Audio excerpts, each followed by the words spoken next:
But good day to you. Mav and I were just shooting the breeze a little bit, waiting for you to come on. But I know we've got kind of a full agenda, so maybe we can kind of start us off here a little bit. And I wanted to maybe first ask you just a little bit about the progress of Saturn One, right? Maybe recap us here a little bit about the audits and the progress. Yeah, I'd love to. So yes, Saturn. The audits are wrapping up basically. When I say the audits, so obviously Sigma finished ages ago. Cantina, we've been doing the fix checks for, and they're going through and doing the fix checking. So we've obviously done all of the fixes that fix all of the stuff that they've raised, and they're just going through and making sure that we've actually fixed it. Balsec have sent us their report. They literally sent us their report yesterday. It's still kind of being internally reviewed by them, but they've given us a sneak peek so that we can get moving. And it's really good. They found some really interesting stuff. A lot of it they've kind of given us a heads up in as we go. So none of it was a surprise, and we've actually or not much of it is a surprise, and we've been fixing it as we go. So that's really good. So that's nice and efficient. We were kind of expecting there to be some extra little bombs in there, but it's turned out that it's not too bad. We're still triaging it at the moment, so there might be there's definitely some stuff that we need to work through as fixes, but we're just kind of like triaging that at the moment, and we'll have a call with them and go through that stuff. So it's going well. So we should be able to get those fixes out. As I said, I'm not quite 100% sure yet because we need to finish off the triaging. But from like confidence wise, I think we're in a good spot. I'm now that we've got the Balsec report, I'm feeling much happier because I need to know what I'm dealing with rather than kind of like not knowing what I was dealing with. So now confidence is really good. As I said, we'll get through these fixes. We'll work with Balsec on the fix checks, and then we'll try and get out a DevNet 5 as soon as possible, basically. Excellent. And then your confidence you're referring to is the confidence about the revised launch of Saturn One, right? That's the January 19th date. Yeah, correct. Yeah, I'm still going to go through it over the timeline a little bit with this new information, and I'll do that kind of like post triage so that we know what amount of work we've got left to finish on the Balsec report. But yeah, I've got a bit more confidence, or a lot more confidence on that timing and everything now. Okay, excellent. And then I guess a couple of follow-up questions on there is, one of the things that I think has happened since last we had you on one of our community calls is, there was the potential bug report, I think that came out of one of these audits, right, about the solar staker migration. And so the Security Council had to, I guess, disable that feature.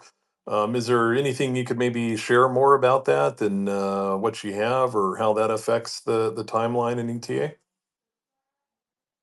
Yeah, I can give a little bit more. I won't give the full information until what we're going to do. We're going to actually release it with the Balsec report when we go before we go with Saturn. But I'll give more information just to allay any fears and all that sort of thing. So basically, during the Balsec audit, Balsec managed to find a live issue, which is not. It's not serious. It's not serious in the sense that it's not an exploit where it's stealing funds. It's an accounting issue where like a node operator could get like a preferential rate. So essentially, they would be getting more than they kind of should. But it's kind of like it's a small amount. It's not like they're being able to steal loads of funds or anything. It just means that, and so what we've done is we've disabled vacant mini pools because that makes it really simple to do, and so we decided to disable that. The other reason why we decided to disable it, well, and the reason why we felt we could disable it was it hasn't got hasn't had an awful lot of use in the meantime, and we're going to be disabling it in Saturn anyway. So they were kind of the three reasons, and then we went okay, let's just disable it now to make sure that we don't have anything with this people taking advantage of this bug, but also that we're going to be doing it anyway. So that's what was happening with the vacant mini pool stuff. Yeah, perfect. And just because I think you cut out a little bit, just in one word, but it's the solar staker migration that was disabled, right? At present, That's folks could right. still form a traditional 8 ETH LEB mini pool if they so wanted to. Yeah, that's right, exactly. So normal deposits are unaffected. It's just the solar migration or migrating like the 0x00 validators to Rocket Pool, which to be honest was obviously popular and necessary back in the day when there were a lot of those validators. There's less of those validators now, and so it's gotten kind of like less and less usage anyway. Yeah, okay, perfect. And so I want to talk a little bit about DevNet 5, but before we leave kind of the audits, one of the next steps, I suppose, is after you get the reports, right, each auditing firm, you kind of keep confidential the reports so that way they're not used to influence or dissuade one of the auditing firms, right? But now or some point in the near future, right, you'll release it and then you'll put up the revised code um, into the Immunify bounty. Any updates on when either the audits are going to be released or the revised code would be in Immunify? Yeah, so we usually do Immunify and the audit reports at the same time. Kind of when we've got finalized code, and that's I mean it doesn't have to they don't have to be done at the same time, but we generally do as just like one kind of like security announcement. So that will be, but it's basically when we've got when we've done all the fix checks. Actually, there's a critical path in the sense that all of the fix checks need to be done. So what happens is the audit teams will go through all of the stuff that we've fixed and confirm that it's fixed, and then update their report. So that has to happen first, and then once that's done, generally that signifies that we have like a solid code base ready to go, and so at that point we generally launch or release the reports and swap over the bug bounty to use the new assets, because then also at that point we're confident that it's been audited as much as it possibly can before it switches over to the bug bounty program. Yeah, they should, and by that point the code should be as best known bug free, so that way the bounties are really a value because we're finding That's an right. issue in something that we believe does not have an issue. We've got high confidence it should not have an issue. Okay. Yeah, that's correct. Yeah. Okay. Yeah. Yeah. That helps kind of explain it quite a bit here. And then so now tell me about, I guess, the steps to take us from post audits here, the corrections and the reissued audits that kind of confirm the corrective measures and the release to the Immunify and the release of the audits. But now there's probably an opportunity to do some final testing, right? You mentioned. I guess we could talk a little bit about DevNet 4, and then there's a rumor of a DevNet 5 coming. And then I'm kind of curious what the thought is from the team about a testnet test of Saturn. And, And what are your thoughts on that? So maybe lead us through that DevNet 4 or 5 and testnet and then launch. Yeah, so actually DevNet 4 is live now. Yeah. So that's all live, and we're kind of like doing we've been wrapping up the audits, but people have been using that, and we've been going through and doing some targeted testing on DevNet 4.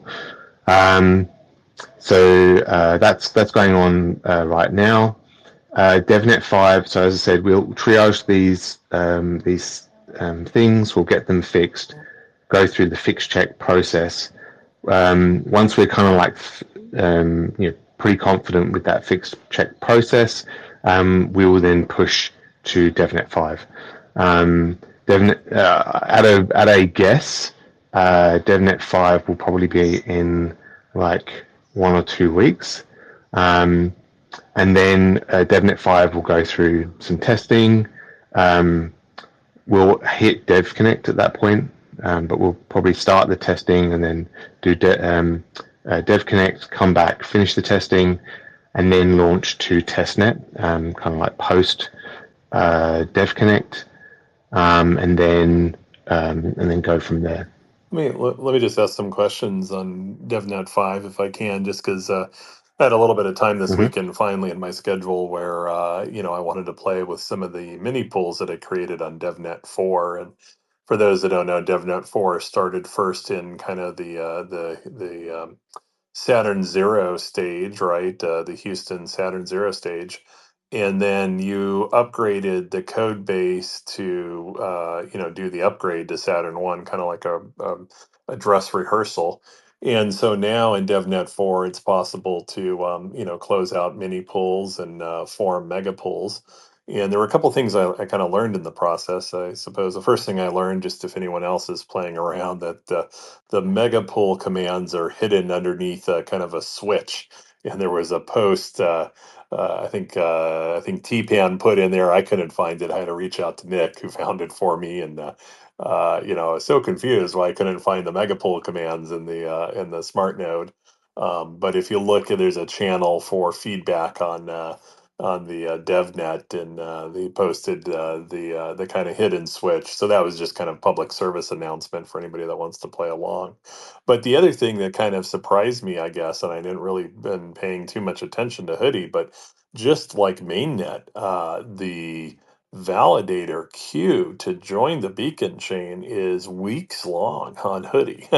And I saw a couple of messages, I think, in the channel there, the testnet channel, about would the team consider putting something on ephemeral or doing something there where we can kind of cycle through creating mega pools without having to wait weeks on the testnet. And I don't know if you've had any thought or if the teams had a chance to kind of discuss that, but that was kind of a new roadblock to me in playing around with DevNet 4.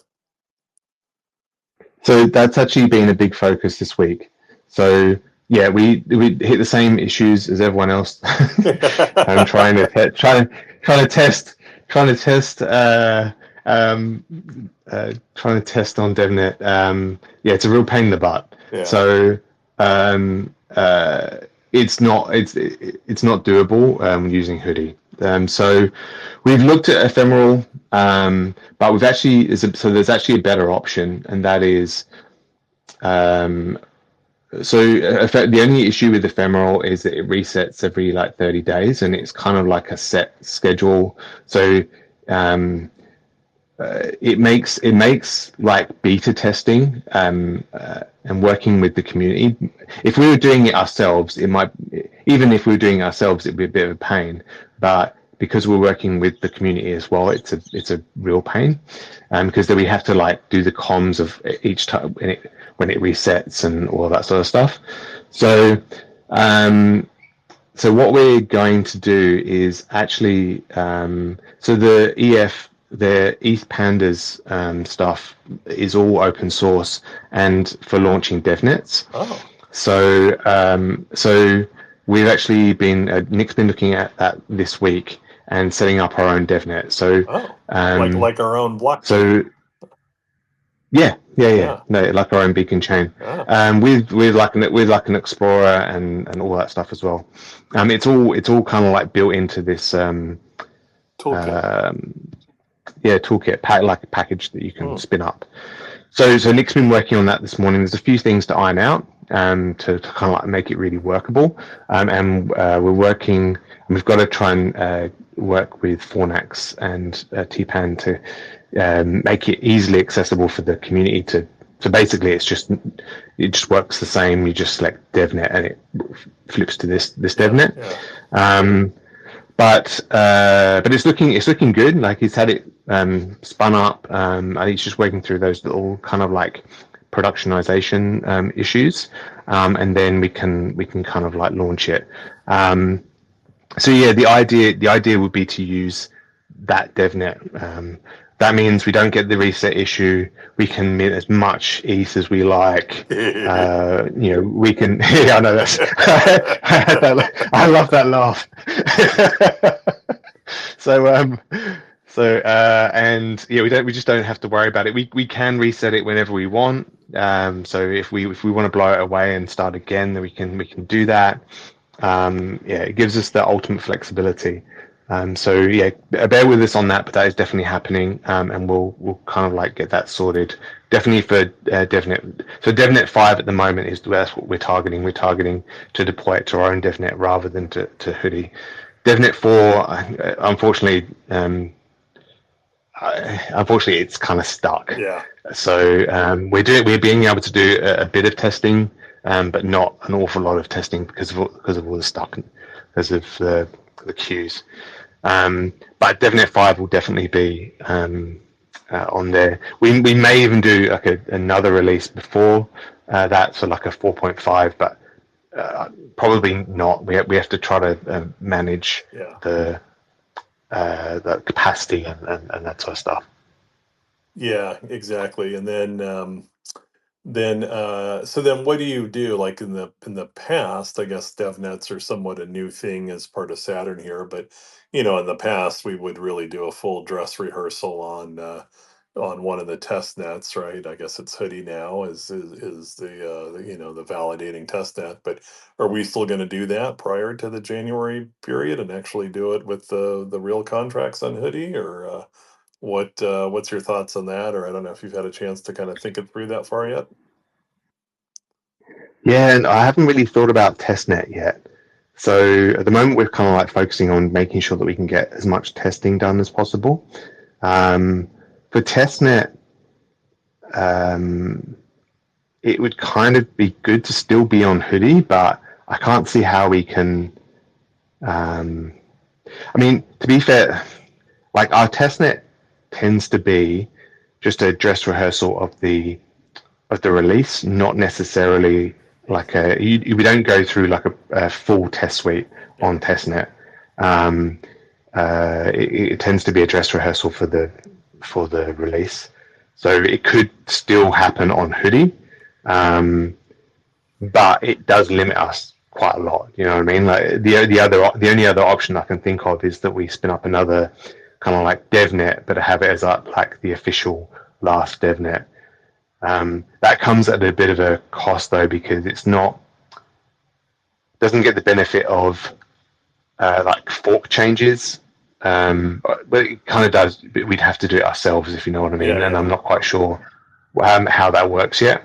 So we need to kind of like figure that out. I think at this point in time, we'll just keep testnet on Hoodie, and then we'll figure out later on whether we move it to its own DevNet.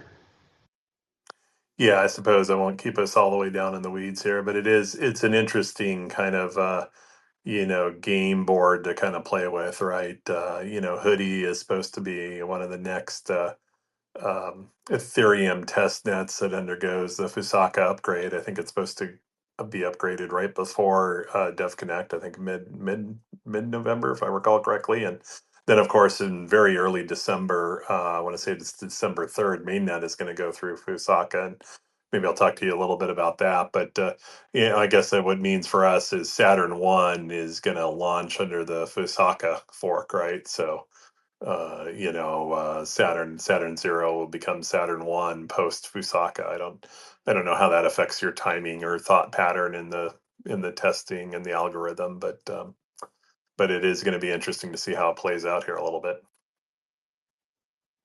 Yeah, we've done some kind of like going through the EIPs and that sort of thing to make sure that there's no impact to rocket pool, and there doesn't seem to be. We will do some testing on testnet, but really it's more like a smoke test. So it's just just going through the motions. Although that could be tricky with the queues and all that sort of stuff. But that's the aim is to basically just do a smoke test on after the Fusaka hard fork. Okay, excellent.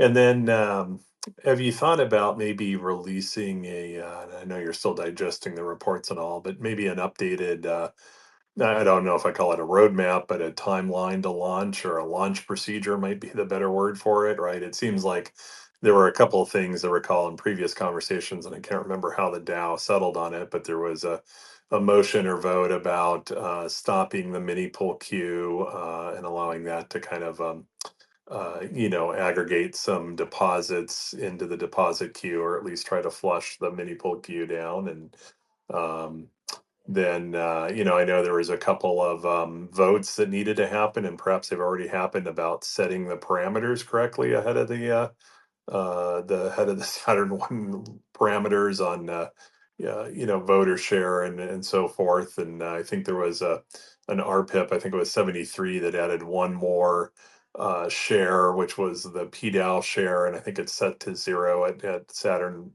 One. But have you ever thought about maybe just putting all these things down on a launch procedure list, so the kind of timing and the sequence of all of the upcoming events might be better known? And because I know a lot of node operators now are trying to figure out what they should be doing and what they should be waiting to do, and kind of just maybe doing a little bit of forward thinking planning.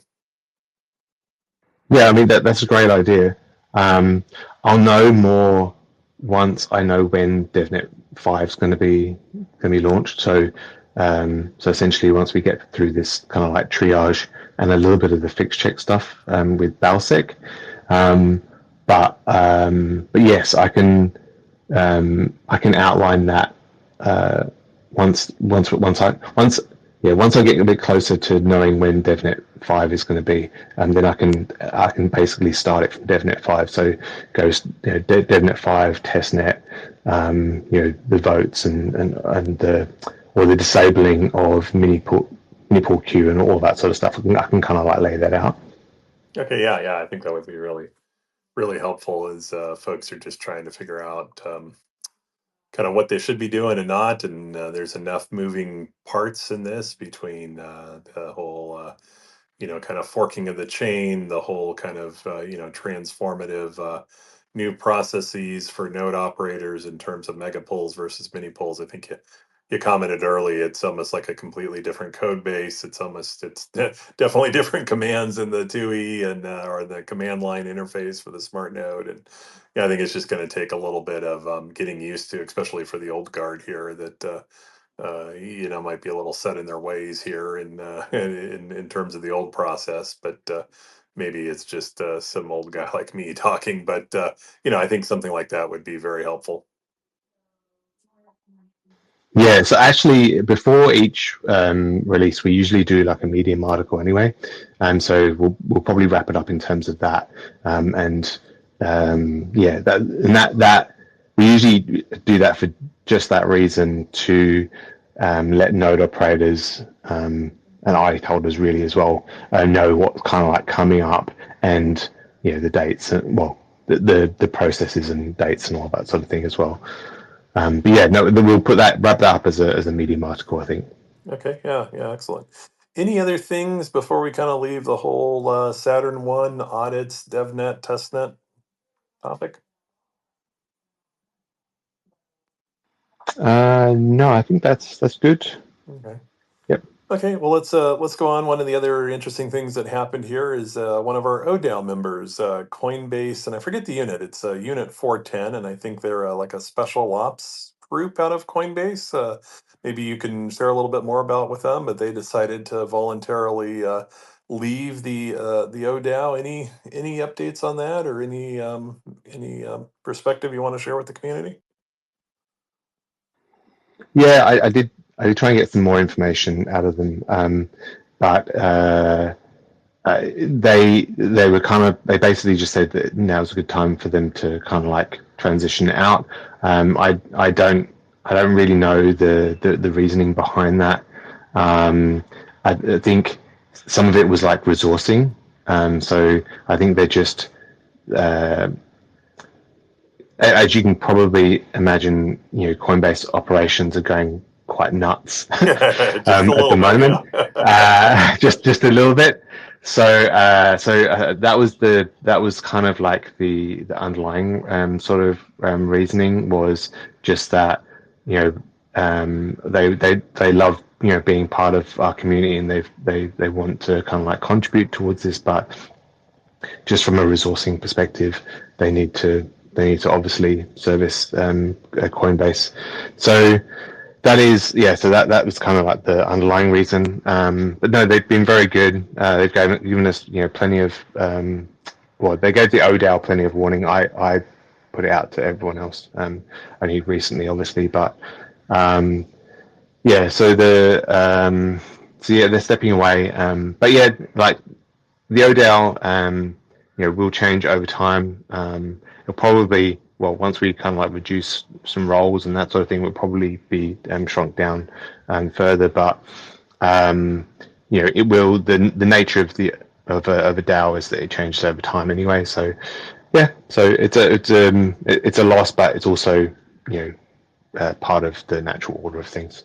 Yeah, and then I think, I mean, certainly they'll be missed. They were, I think a great contributor to the ODAO in some ways, but in some ways it does help us kind of get to that more smaller numbered ODAO that I think there was always kind of a push to get to. So what's your opinion? Do you still feel like it's got the right number or mix of representatives in the ODAO? I know there's always been a lot of work to remove as much ODAO functionality as possible, but it still does perform some kind of key Oracle duties that we just haven't, found a way to remove and just make into smart contract, right? But any thoughts on kind of the whole makeup or the current state of the ODAO? Yeah, I mean, replacing the ODAO duties as kind of from a priority perspective has shifted because we've been focusing on, with Saturn, obviously, it's a lot of like tokenomics and that sort of thing, and scaling. And then probably after that, it's going to be rETH sort of protections and redemptions and that sort of thing. So it is kind of being pushed out a little bit. So the ODAO will be around for quite a while. I think we've got the right number at the moment. I wouldn't want to get it too much smaller. I think it's quite good as it at the moment. We've got like a good amount of redundancy, and but we've got enough people for it to be, a good from a you know from a security standpoint, having that many people. But yeah, I think we've got a good number at the moment. Okay, excellent, and therefore, okay. The other kind of big thing that happened, and I can't remember if it was happening right around the last time we spoke and so forth, is now there is finally a vault strategy integrated with Rocket Pool, right? So Rock Solid now is integrated into the front end of Rocket Pool that gives the individuals an option when they mint our LST token, rETH. They can opt into kind of managed investment strategies via vault structure. Any updates on Rock Solid you want to share with the community, or any thoughts now that it's been integrated for the better part of a month? Yeah, no, they're doing really well actually. I'm seeing all of the rock solid deposits in the events channel, But they've hit like they hit like 15 million milestone, which was really great to see, and then that seems to be mostly kind of like organic. There's a bit of drive from the marketing as well, but that. But it's been a lot of that has been organic as well, so that's really exciting, and their everything seems to be working really well with their staff. Um, Obviously, we're working a little bit in the background on. There's like a DAO forum post around opening up two new chains, which is TAC and Plasma. That'll kind of help them a little bit as well, because that'll enable those kind of deals with those chains to go through and incorporate more yield into the vault. Yeah, so we're working on those things with them. Yeah, they're doing really well. They're really excited, and kind of like they're talking to everybody. They're at Token, and they had some really great conversations there. So yeah, I think they're doing really well, and I think it's what we've kind of like needed for a little while now. So it's yeah, so it's excellent. Yeah, excellent news to hear, and yeah, I'm very glad to see of their early success already, and yeah, it really does help. The more kind of integrations and the more capabilities, I think it helps expand the attractiveness of rETH and kind of the usability of it because it's very much, maybe just the crypto natives in us. We think of Lego bricks and kind of, build your own. But a lot of people kind of like playing with pre-built assemblies, right? They kind of just want a turnkey solution or kind of a, you know, yeah, basically turnkey. And so I think, that kind of attracts that set of individuals as well. So it's great to see that. And whatever they can contribute to the increased minting of rETH, I think benefits everybody in Rocket Pool, the rETH holders, the node operators, and just the overall health of the protocol. Yeah, and we're also kind of like putting them in contact with some of the institutional people as well, because obviously it's a way for those guys to kind of like maximize their yield, but also Rock Solid actually provide some value add in, or they can provide some value add um, in terms of the account on the accounting side, because we heard from some institutionals that the accounting side is quite complicated. So if they can add value add there, then they basically make it super easy for these guys to come on board. Excellent. All right, and then maybe we'll go to the next topic. I'm actually very interested in this topic. Something I'm hoping to learn more at the upcoming DevCon as the ecosystem's matured after 6 months since ETH Denver when I last heard this topic. But there's a lot of talk still about pre-confirmations, and in particular, some work by PrimeMev. You want to just maybe share a little bit about? I guess maybe give us a little background on pre-confirmations and where Rocket Pool is thinking, and then just some of the work that PrimeEv is doing here. Yeah, it's been a little while since I've dealt with the definition of pre-confirmations. Would you mind? Would you mind? Yeah. No, it's I yeah. can. Oh, I am. It's basically committing sub block, isn't it? So it's sub block commitments. yeah, and I mean, it's an area where, in my understanding, is still growing, and I was really kind of introduced to it, I think, at ETH Denver this last year, and it was very much in its nascent stage, and it was hard to comprehend in some ways. But the way I understand it is that, right now, many of the node operators, Solo Staker, Rocket Pool node operators, right, we subscribe to Mev Boost, right? But Mev Boost is kind of a just-in-time auction, right? You register with one of the relays, you get told you'll be a block proposer, up to 12 and a half minutes ahead and so forth. But basically nothing really happens until it's, the block right before yours has been proposed, right? And so in the 12 seconds before your block is due to the blockchain and has to be relayed,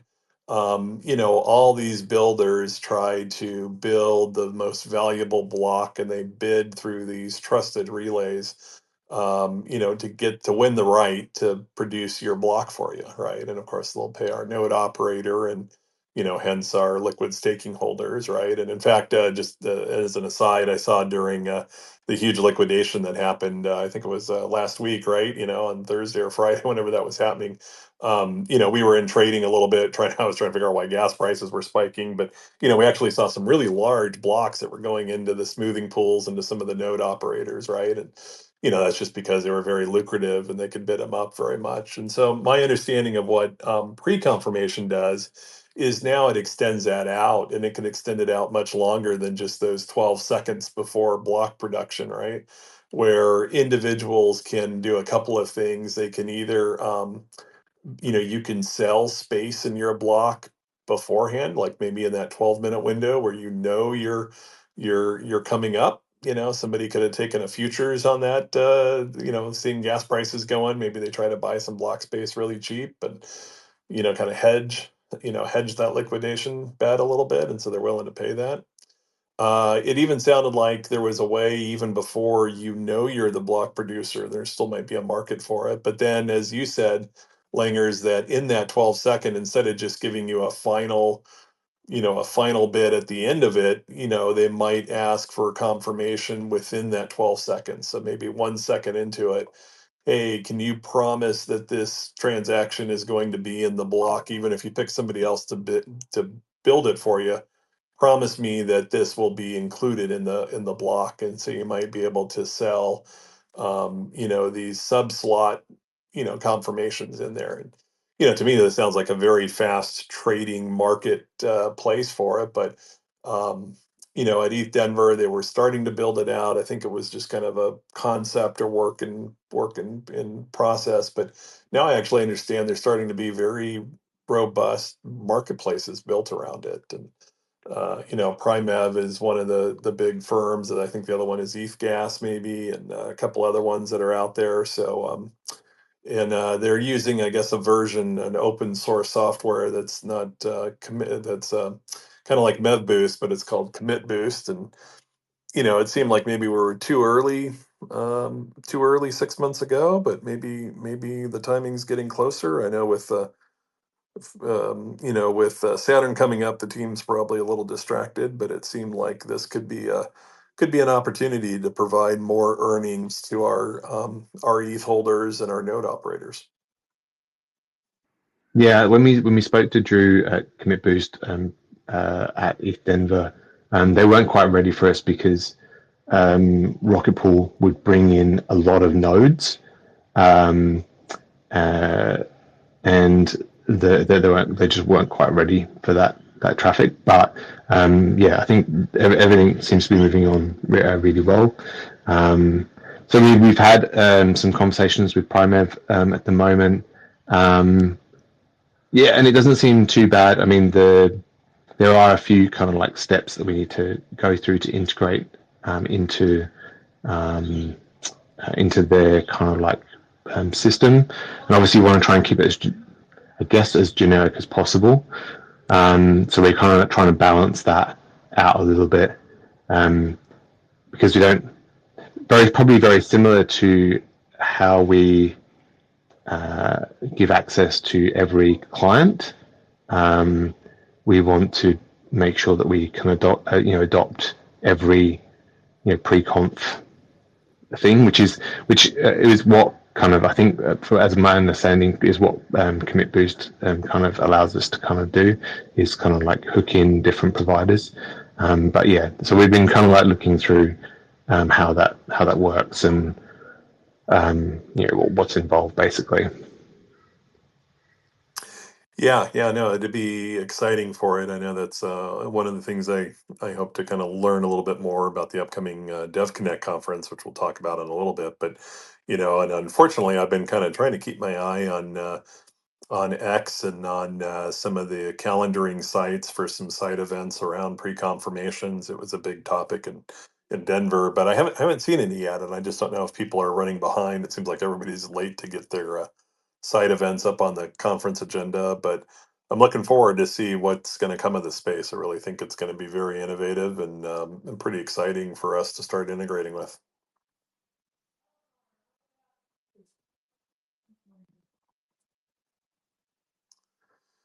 Okay. Maybe let's move to one other topic here, which is the Fusaka, right? Many of the node operators are going to listen to this space on replay here and for it, and it's starting to come up. I guess we might have a few of us might have test nodes on Hoodie, the ones that are really backlogged with the validator queues, but more importantly, I think the mainnet fork, assuming everything goes correctly on there, is coming up in December. And I wondered if maybe we just take a second here, if you could tell us a little bit about maybe just timing as to, when do you think Fornax will start integrating the correct clients that are mainnet ready for the fork? And then there was some eStaker conferences or webinars that are recorded up on their YouTube channel that I can't say I've had the time yet to really go back and digest and understand, but there's a talk about changing requirements for the hardware, and it sounds like this one might be kind of a mixed message where for some node operators the hardware requirement goes down, but in other folks might need to upgrade their hard drives from 2 terabyte spaces to 4 terabyte spaces. And I don't know if there's been any advice or any guidance from Rocket Pool about how node operators should start to evaluate that and either prepare for Fusaka that's roughly less than 60 days away, or what we should be doing. So any thoughts from you or from the team about just coordinating our node operators to get them ready for Fusaka? Yeah, that's a great question. So, um, if I'm completely honest, I've been in my Saturn bubble, so I haven't really been paying that much attention. But Fornex is definitely across all of that stuff. So I'll go through with Fornex and kind of like double check that. Um, from what if I understand, there's like the state expiry stuff happening at the same time as well. So in some ways, I'm seeing state going down, but I don't know whether is state going up as well because of blobs or something, or I don't Yeah, know. I'll check with Fornex. yeah. This is where I really need York to do it. I remember commenting on something. I think it was maybe Pandops put together, or somebody was doing the work on, and they were showing blob space, and to me it was still a little confusing because I'm just a little demanding. I kind of want a spoon-fed version as a home staker or solo staker, right? Yeah. Like, okay, so what does it mean? Like myself, like many of us are just using 2 terabyte SSDs, and I understand now that a big upgrade that Fusaka unlocks is this sharding of the blob space, this peer DOS, and if you have a smaller number of mini pools, the blob space may ultimately go down, right? The blob count will increase in Fusaka, and then I guess even post Fusaka, there's an upgrade that allows it to increase the blob count without the hard forks, right? So it's just like blob count increases on some schedule or some little mini forks, right? And but because of sharding, you're now only sampling or storing parts of the blob. So if you're a low validator node, your space requirements may go down, right? And so maybe it is fine to work on a 2 terabyte. I don't know that to be true yet, right? But it sort of seemed like I haven't really heard people. I think they're just always giving the recommendation for new hardware, like, well, you might as well buy a 4 terabyte. They're the same cost as what 2 terabytes were a year ago, right? So why not future proof? But what about if you're existing node operator and now you're going to have to clone your your SSD or reinstall, right? That's a lot more work. And so do you hang in there with two, or do you not? Versus, for the rocket pool community, I'm thinking, well, wait a minute, mega pools are coming, and so everybody's assuming there's enough rETH demand, everybody's validator count is going to double, right? We're going to 4 ETH bonding, and so so now what happens when you throw that in there? Given all the factors, does the the space requirements actually increase a little bit more, and and so we should advise our node operators to start finding ways to upgrade or clone their hard drives, or do a reinstall, and kind of what's there. But I kind of feel that, okay, we should probably provide some advice or some instruction or have some guidance. And I know eStaker has been putting together some webinars. Like, I can't say I've had a chance to really digest them all, and maybe that's just on my end, running out of time. But I was looking at the deadline, going, well, December 3rd is not that far away. We should probably put some advice out to our community. I just don't know what that advice is. Yeah, that's a good point. I'll have a chat with Fornex and see, yeah, see what we can put out. Yeah, yeah, yeah. I think that would be good, and hopefully they'll be able to simplify with eStaker, simplify the messaging or the advice, like before. So excellent. Anything else, Langers? We want to talk a little bit about some of the conferences and hear from Mav and report out on the ones he went to, and then of course DevConnect that's coming up. But before we leave too much of these topic, Langers, anything else that we haven't covered that you feel is important for the community to know?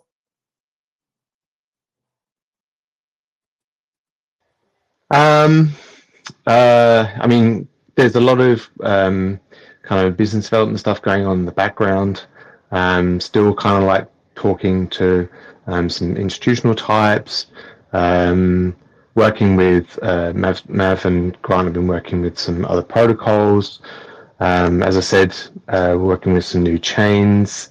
Yes, there's a whole heap of that stuff going on at the moment. I've got some local regulatory stuff that I'm kind of like dealing with as well. It's all positive, but that's kind of like going on as well. So yeah, no, there's heaps on. Excellent.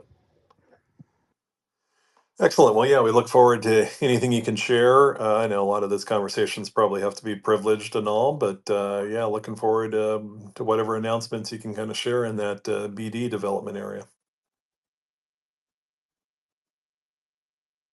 Yeah, when we have some decent like concrete stuff, I can take you through it.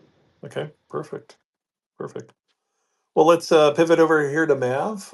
Been a while since we've had Mav kind of give a report out, and Mav's been kind of world traveling. I think you did, I don't know if it was two or three conferences kind of back to back, but Mav, you want to give us a report out of the conferences?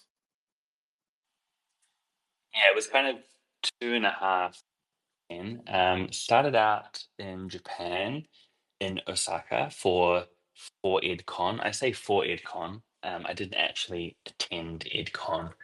EdCon, I think it's Ethereum Developers Conference. Anyway, I talked to a couple people who did attend the main event, and as tends to be the case with a lot of these conferences and events, the main attraction is not usually the main attraction. Apparently, it was on the quiet side, and ETH Tokyo for it was also a little bit on the quiet side. Um, Having said that, it was interesting that Lido had I would say, fairly significant presence there. Maybe they thought there would be more interest.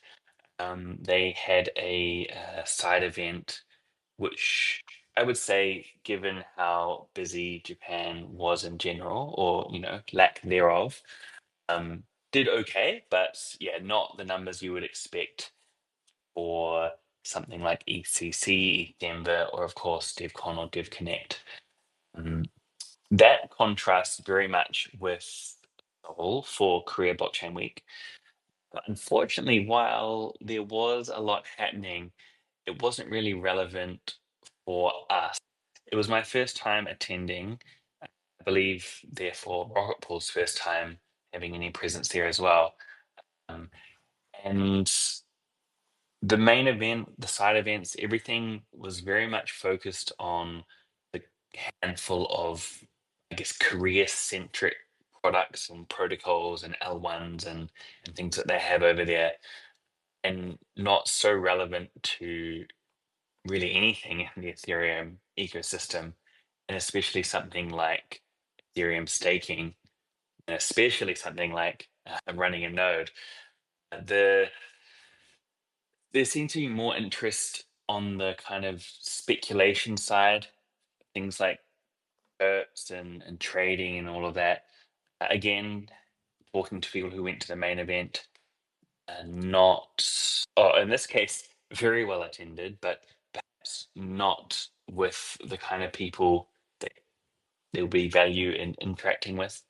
The people I know who had booths there said that essentially it was just a speed run from a large number of retail users who weren't interested in conversation. All they were doing is going from booth to booth, grabbing any free merch that was available. Secondhand information, but it was repeated by a couple of sources, so I tend to think it's um, accurate. So yeah, in contrast to Japan, Korea, there were some side events. Not again, really not relevant. The whole thing just didn't really have much Ethereum presence. Hmm. So that's probably a one and done in terms of plans for next year. I guess, in a sense, good to know what's going on. Certainly, a lot of uh, maybe not blockchain users, crypto users, exchange users, in terms of people. A lot of money floating around for sure, but yeah, again, mostly speculation, it seems. So Singapore was definitely a step up. There was some relevance to being in Singapore. Managed to meet up with a couple of people, Ken being one. Fortunately, missed Rock Solid. They think the dates didn't quite line up. I think I flew out before mm, they were planning a little gathering. Unfortunately, that was right around the time that the hotel prices started going up for the F1. I don't know why they still do it at that time. Everyone I talk to seem to hate it. The city gets congested, prices go through the roof.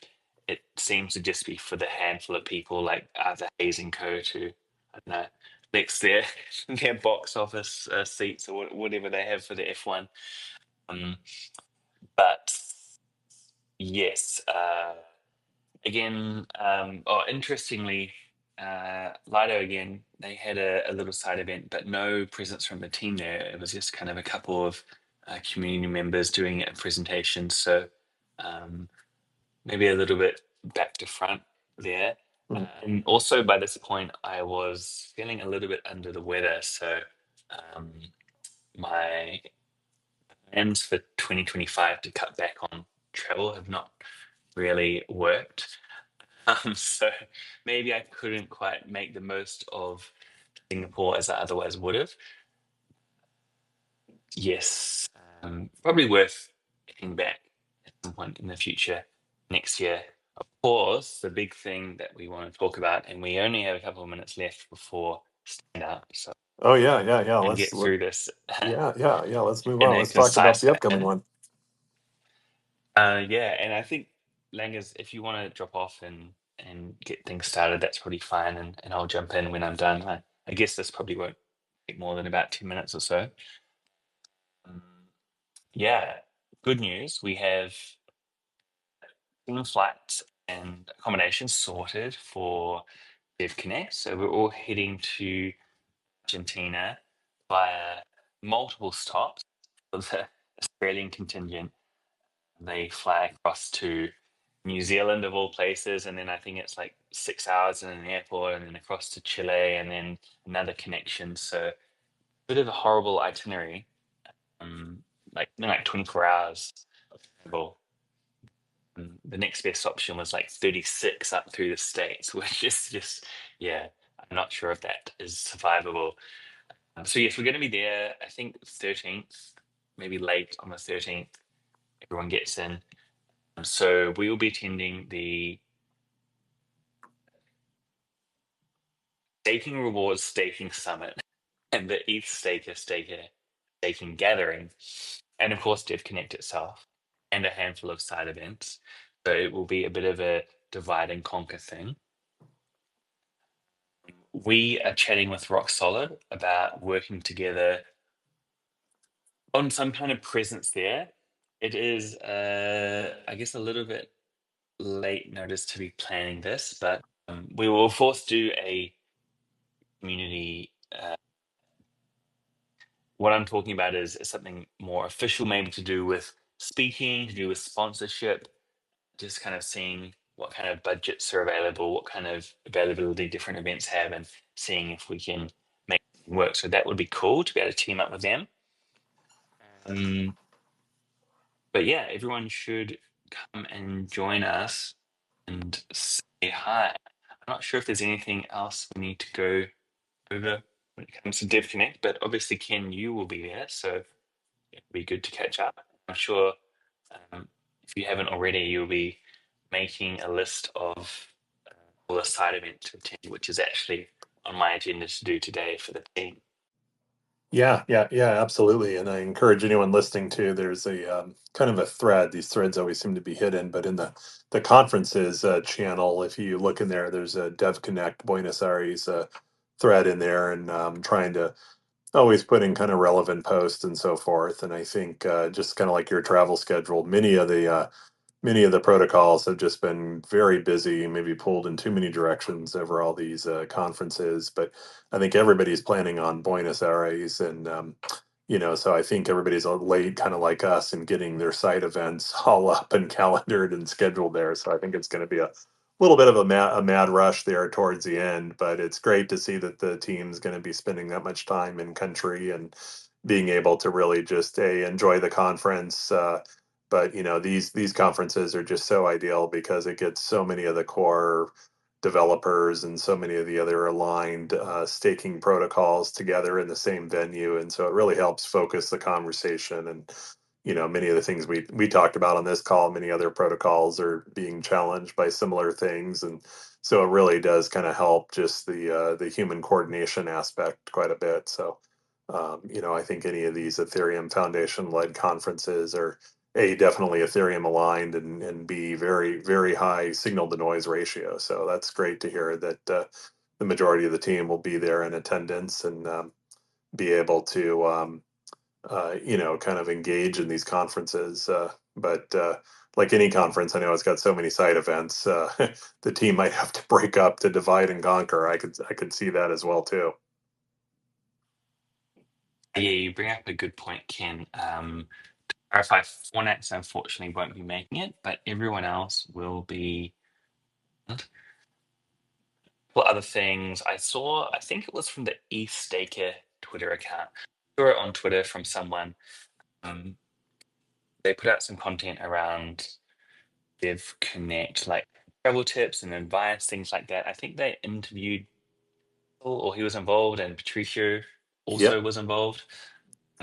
Yeah, Yeah, I, that was excellent. I did catch that. They had Anthony Sassano from the Daily Gway kind of ask questions that were all community generated from you know um, AMAs and kind of the live chatting on YouTube. And Patricio, native Buenos Aires, in there, was able to provide lots of feedback. So I encourage anybody going or considering to going. He really put at ease a lot of the travel to foreign country. You don't quite know what you're getting into. In some cases, he put it very much at ease. And I think the big takeaway I had is uh, Buenos Aires is different from the rest of Argentina. So some things you could categorize about Argentina may not always hold true in the big metropolis that is Buenos Aires. So I think I learned a number of things out of there, but always very helpful. And I can tell from doing some a little bit of world travel, maybe not as much as you have, but I definitely encourage anyone that is interested and you're thinking about it.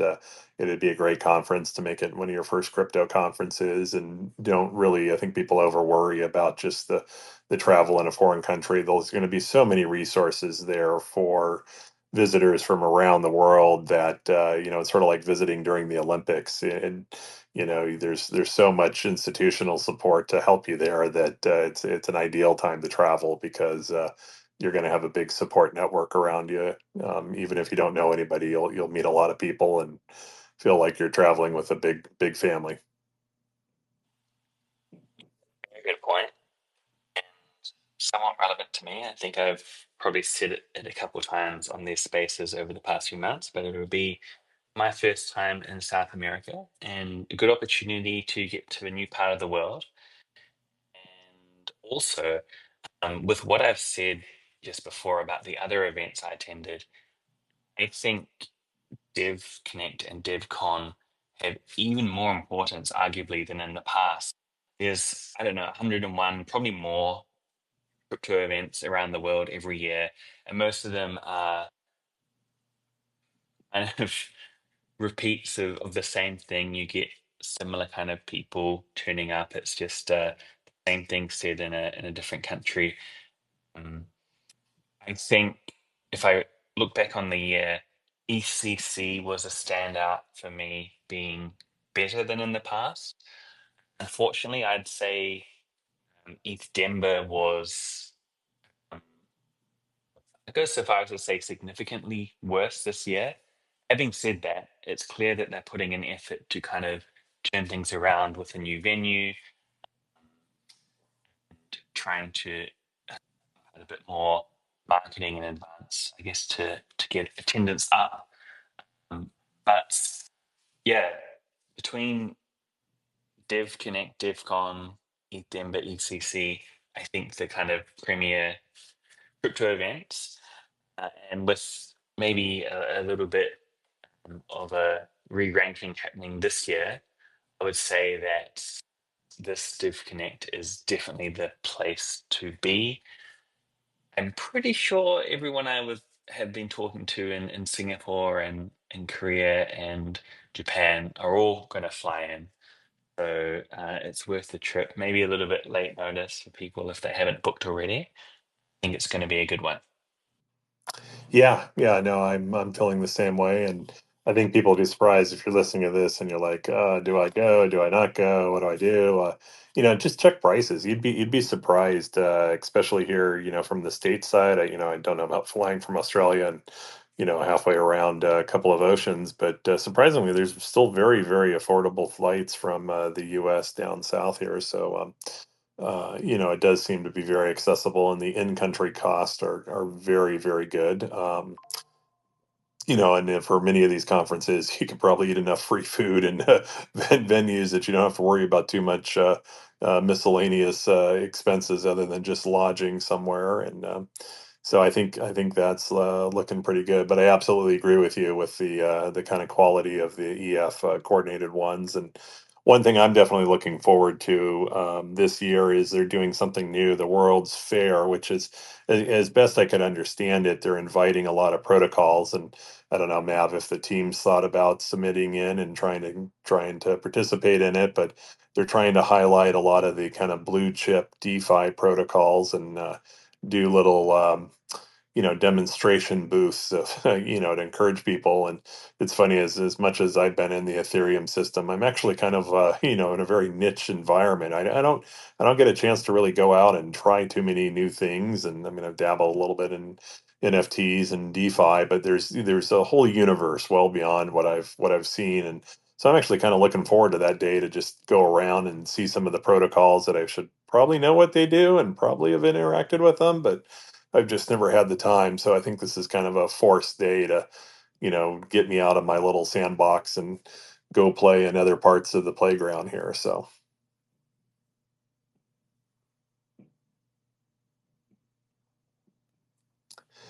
all right, Mav. Any other things? I know I'm keeping you here probably from the team stand up here, but any other things before we close out today's call? I think we're good. Thanks, Ken.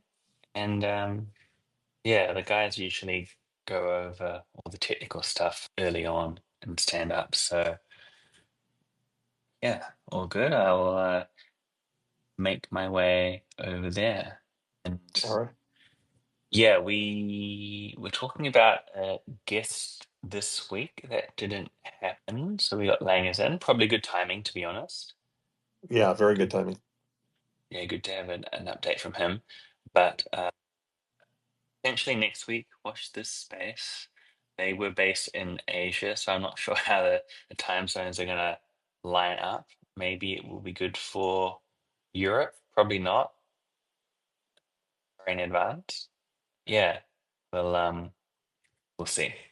And then All it's, right. well, how many more weeks until we get on our Yeah, flights yeah, to, it's coming up, right? I mean, for me, I board the plane a week early. I'm going to spend some time with my wife in country. She went there during school, and she's excited to show me a little bit of Argentina and Chile that she remembers from her 20s. And so, yeah, for me, I think I board a plane in less than 4 weeks. oh yeah.